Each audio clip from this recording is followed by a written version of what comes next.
In the ancient world, Sparta, with its iron discipline and an army that inspired awe throughout Hellas, long served as the epitome of invincibility.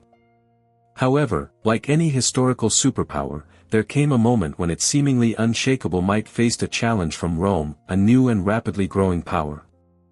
A pertinent question arises: how did Rome, this young yet ambitious state, manage to crush an ancient legend, a city-state that appeared to be an impregnable bastion? To unfold this fascinating chapter of history and understand precisely how Rome, through its innovative strategies and formidable strength, managed to undermine centuries of Spartan dominance and forever alter the destiny of all Greece, we must journey back to 371 BC. Like the fate of any great civilization, Sparta's decline was not an instantaneous event. For centuries, Spartan hoplites dominated battlefields, unequivocally asserting their supremacy. However, few could have predicted that this seemingly unshakable dominance would gradually but steadily wane. Sparta's loss of its former grandeur was a protracted process, beginning long before its direct confrontation with Rome, specifically after the devastating defeat at the Battle of Leuctra in 371 BC, when this proud city-state suffered such a significant and humiliating defeat for the first time in its history. On July 6, 371 BC, the world witnessed a pivotal moment. The plain of Leuctra, located in fertile Boeotia, became the fateful arena for a battle destined to forever rewrite the pages of ancient Greek military history. It was here, on this momentous field, that the Theban army, led by the brilliant strategist Epaminondas, dared to challenge Spartan supremacy, which until then had been considered absolutely impregnable and unyielding. Thebes' triumph not only shook the Spartans' unwavering belief in their invincibility but also demonstrated to the world a revolutionary tactical innovation, the echoes of which would resonate and be reproduced in military strategies for many centuries to come. Sparta's army, commanded by King Cleombrotus I, was a formidable force, comprising approximately 10,000 hoplites and 1,000 cavalry, totaling between 11,000 and 12,000 warriors. In contrast, the Theban forces under Epaminondas were more modest, possessing roughly 6,000 hoplites and 1,500 cavalry, amounting to between 7,500 and 8,500 soldiers. Despite the enemy's clear numerical superiority, the Thebans were determined to prove that tactical prowess, refined training, and innovative solutions could outweigh brute force. The battle began with a fierce cavalry skirmish, where the Theban cavalry demonstrated their mastery, routing the Spartan horsemen back to their main infantry positions.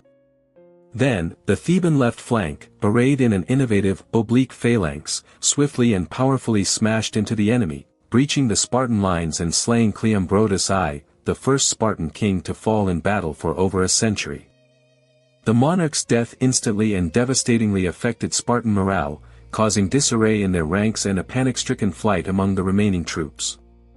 Sparta suffered heavy losses, estimated at 1,000 to 4,000 killed, whereas the Thebans lost only about 300 warriors.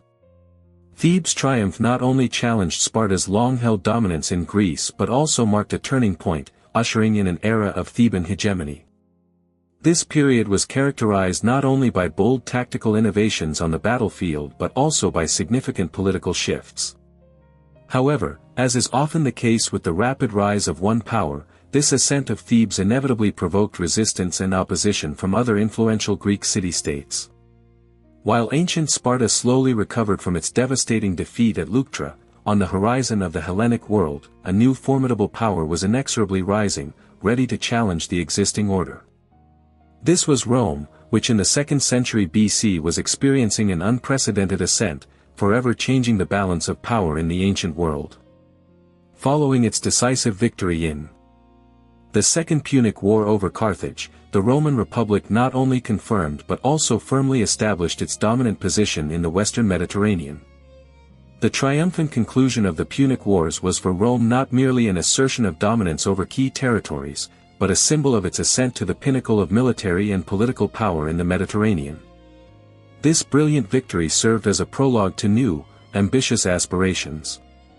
Rome, relying on the might of its disciplined legions and a well-oiled political system, turned its gaze eastward, where the Greek city-states, once resplendent in their glory, were experiencing a period of decline and fragmentation. Hellas, the cradle of Western civilization, was at that time engulfed in political instability. Famous city-states such as Athens, Sparta, and Thebes, despite their rich cultural heritage, were exhausted and disunited as a result of the protracted Macedonian wars and internal strife that had undermined their former grandeur.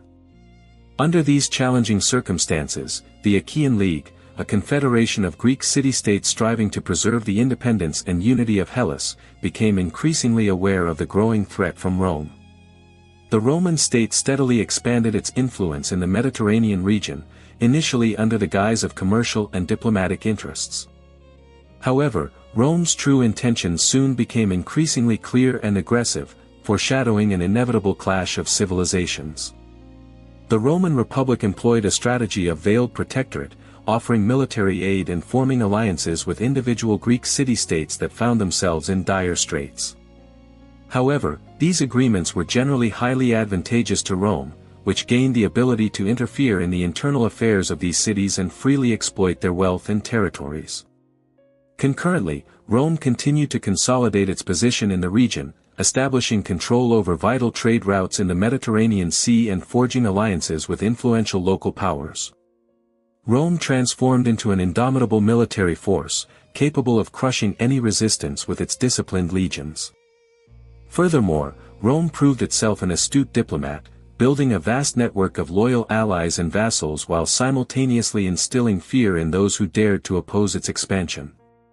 From the second half of the 2nd century BC, the Roman state asserted itself more forcefully in the Greek world. Rome did not merely interfere in the political intrigues of the Hellenic city-states but systematically established its authority over those who still clung to illusions of independence.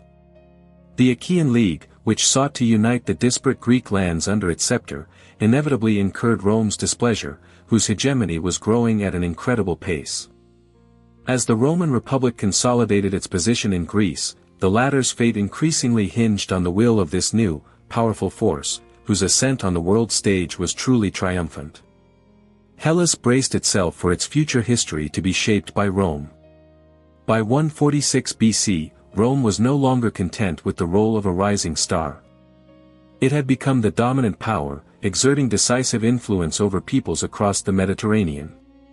The Achaean League, striving to maintain its independence, desperately resisted Roman pressure. However, the Roman Republic tolerated no challenge to its authority.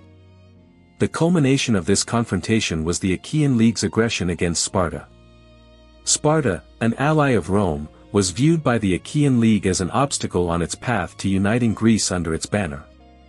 In response to this audacious act, Rome, adhering to its usual strategy, dispatched an army to Greece with the aim of crushing the resistance and finally stripping the Greek city-states of their autonomy. Tension in the region reached its peak. The Roman consul Lucius Mummius Achaicus was ordered to resolve this conflict. Mummius, displaying composure and determination, began his advance. The cities of the Achaean League, one by one, surrendered without a fight or fell before the onslaught of the Roman legions. No settlement could withstand the might of the Roman army.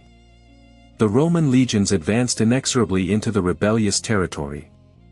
The triumphant march of the Roman war machine towards Corinth, the key stronghold of the rebels and the heart of the resistance, was only a matter of time.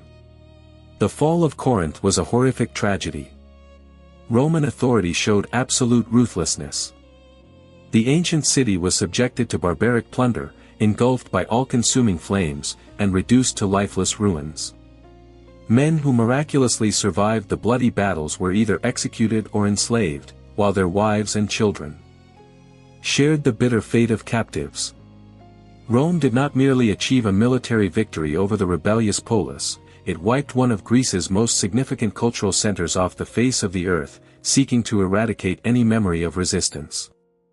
Following the devastating triumph of Roman arms, the Achaean League was dissolved, and Greece was definitively integrated into the Roman Republic.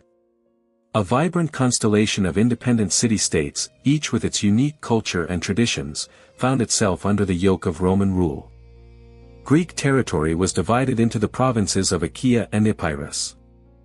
The ruined Corinth, a symbol of Greek resistance, was rebuilt on the orders of Julius Caesar, but under Roman control. The Achaean War was not merely the conclusion of a military conflict but the collapse of the Greek centuries-old dream of independence. With the fall of the Achaean League, Rome solidified its status as the dominant power in the eastern Mediterranean. Following the destruction of Corinth, Sparta, once one of Hellas's most powerful city-states, faced a new reality. Greece under Roman rule underwent fundamental changes. Sparta could not resist Rome's pressure. After the Achaean War, the city was incorporated into Roman territory, but, unlike other Greek settlements, it was not destroyed, as it had historically been an ally of the Romans. Under Roman rule, Sparta underwent a transformation, leaving its heroic image behind. The Romans, known for their pragmatic approach, understood and acknowledged Sparta's symbolic significance in history. Even under Roman rule, Sparta retained some autonomy, but its role in global politics and culture underwent radical changes. The era of renowned Spartan warriors marching through the streets and an invincible army ready for battle gave way to new times. In subsequent centuries, Sparta became a silent observer of the gradual fading of its political and military might. The city lost its former strategic importance and gradually faded into obscurity, while the Roman Empire expanded its influence worldwide. Only inspiring stories and heroic legends remained of the once great Sparta, which, however, could not restore its former grandeur and power.